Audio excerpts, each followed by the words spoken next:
I'm very blessed to have what I think is probably the best city council that we've had in this city in a very, very long time, so I thank you all for being here. I also want to thank my deputy mayor who joins me here today, Dr. Kanika Tomlin. And before I start, I also would like to thank Mike Connors and the city team for their work and diligence on this project. I've asked a lot of them with respect to the pier, and I appreciate all that they've done. Today I am here to present our new plan for the pier and to introduce the new team who will drive that plan forward. The pier represents something special to the people of the Sunshine City. It's an integral part of our skyline. It's long been a fundamental St. Petersburg icon. So I understand the importance of the pier to the people of this city. And that's why my very first act as mayor, on the day I was sworn into office, was to take down the gate and open the pier approach in the pier head.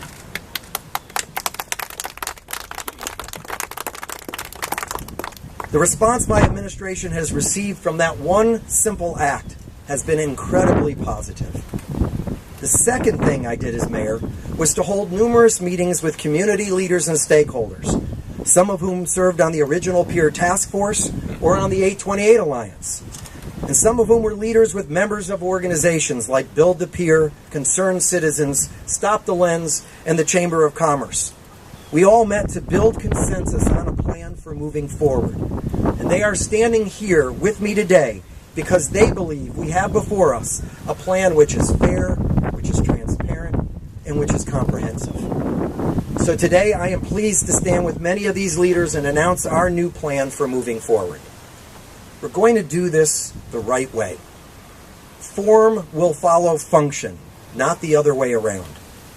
And as you can see, this time frame is longer than I had hoped for during the campaign, but make no mistake, I still have the same sense of urgency about this pier as I did on the campaign trail. But I'd rather get this done right than do it fast and risk dividing our community once more. The process we have before us is fair, comprehensive, and transparent. It's a process which actively seeks public engagement by providing city residents with the opportunity to determine what the pier will do. And for those residents of the city who are over the age of 18, they will also be provided an opportunity to vote on the pier design, on what it will look like. But let me be very clear about this. For those citizens who were involved in the original pier process, first, thank you. And second, I hope that you'll be engaged in this new process once again. And for those citizens who felt like they previously did not have an opportunity to voice their opinion regarding the future of the pier, or for those citizens who, for whatever reason, simply failed to get engaged on this issue, you're all being given a second chance, a second bite at the apple. Don't waste it. Get involved. Voice your opinion on what you want the pier to do and on what you want it to look like. This will be your last opportunity to help determine the future of the pier, as we will go forward and build a new or renovated pier. Now, as important as the new pier plan is, the pier working group we have assembled to drive the plan forward is even more important. The team I have with me here today represents people from across the spectrum, and each of them believes in this new plan. So I want to thank each of them for their service to the community and their dedication to building a successful new icon for our great city. I'd like to introduce those members of the working group who were able to join us here today, and some of them might not have been able to make it, but the group includes Ed Montanari, Steve Westfall, Paul Shue, Bud Cairns, Lorraine Margison, Emily Elwin, Lisa Wheeler-Brown, Yopi Helson, Jen French, Peter Clark, Jackie Dixon, Barbara Reedy, Jim Moriarty, Marlene Murray, Brother John Muhammad, and Ross Preville. Together, I know that we are going to deliver an exciting new pier that makes this community proud. I am excited about moving forward, and I thank you all for being with us here today, and we'll take some questions. Well, Mayor, how does this work now? You've got the committee. I mean, what's the process in terms of going forward specifically? So the working group that we've appointed will meet with the community over a 3-month period to seek input on what this community wants the pier to do. We're not interested at this point in time in what it's going to look like. We want to be very clear on what the community wants the pier to do. How does it function programmatically? So that's the next step that we're going to take, and that's going to take roughly 3 months. Mayor, when can we expect a ribbon cutting on the new pier? The new pier will be open by sometime during the year of 2017, hopefully as early in the year as possible, but it will be by 2017. Will the working group consider the financial constraints, both of the money that there's available to spend as well as the operating costs going forward? The working group will have that information, but basically their main charge is to get a clear understanding of what the public will do. Now, the extent of what that looks like will be determined, obviously, by the budget. And when the architects and engineers are given, that are interested in creating that design, are given a clear understanding of what we want it to do, and they know what the budget is, that will determine the extent of what can be done, obviously. Are you worried, though, that you might set people up to think they're going to get a $150 million pier instead of a $45 million one? No, because we're going to be very clear on the amount of money that we have to spend. This is not going to be built in phases. This is a one-phase project. We have an amount of money that we have to spend unless someone wants to come forward and give us more money, and they're welcome to do that. We have a limited amount that the city has to spend. Well, quite frankly, what I'm hoping is that we get 15 to 20 architects that decide or firms that want to bid on this and want to be a part of the process. A selection committee will then reduce that number down to between 5 and 8, preferably 8, and then we'll seek designs from those folks. Those designs will then be studied for feasibility to make sure they can be built within budget, that they do what the public want it to do, that they can be permitted, and that there aren't any features that are being proposed that we simply cannot build.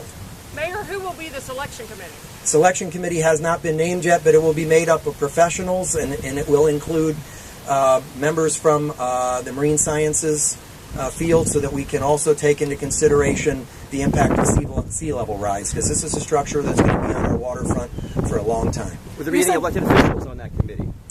This will be made up of professionals. There will be no elected officials on the committee. How much money is the city putting aside for this? The amount of money that we spend on the process will come out of the ultimate amount that we have to spend on the entire project. So obviously our goal is to minimize the amount we spend so that we can maximize how much is available for the actual project itself. But we want to make sure that we give enough so that we get a good product. The 5 to 8 will be given a stipend in which to conduct or prepare their designs. They will also be provided at that point in time with any regulatory restrictions that will govern them. What we don't want to get is a design that we all fall in love with that can't be permitted. And at that point in time, once they've submitted their designs, those designs will again be reviewed for feasibility, and then the public will get a chance to weigh in on which ones they like. You mentioned I vote. You mentioned ultimately residents will have an ability to vote Yes. on a project. How's that going to work? We are still finalizing the process, but what we're envisioning is something where over a week to 2 weeks period of time, the public will have an opportunity to actually go and cast a vote for the 3 designs they like the best. At that point in time, after the public has finished their voting, the committee will then review those along with the requirements that exist and make a recommendation to council of the final design. So how is that any different than the first process? The difference is we're hoping, number one, to have multiple choices, not just 3. So, when you only have 3 to choose from and you're asked to choose one, we want to get a better feel for what the community likes. So we're trying to give the community as many options as we can to choose the 3 that they like the best. So they're going to get a chance to weigh in on the front end and on the back end. Are you anticipating? That is still on the table. And I've tried to be very clear where I stand on that. While I personally don't favor a renovation, I'm just one vote. And my vote won't have any greater weight as far as what it ultimately looks like than yours will or anyone else in this community. Do you anticipate any remuneration for participating architects prior to the final selection? I mean, are you going to be paying them to come up with these plans at all? Or? We will need to do that. Otherwise, if we don't pay them at least some stipend of some amount, we're not going to get the number of designs that we'd like to get to give the voters in this community the greatest opportunity to make a choice as to which design they like the best. How much of that original $50 million is left? I'm sorry. 46. More questions. Anybody left for upland development here, hopefully? You know, it's all in play, and each of the the firms that potentially is interested can design it however they want. You know, I expect to see designs from a renovation to something that doesn't have a structure out there, where it's all on the uplands, to something that's all out there and not on the uplands. I hope we have a lot of different choices to choose from, so that the residents of this community can really weigh in and have some good choices to make. Mr. Mayor, Last question. Yes, ma'am. could you, two things, could you tell us exactly how this working group is going to perform, what they're going to do?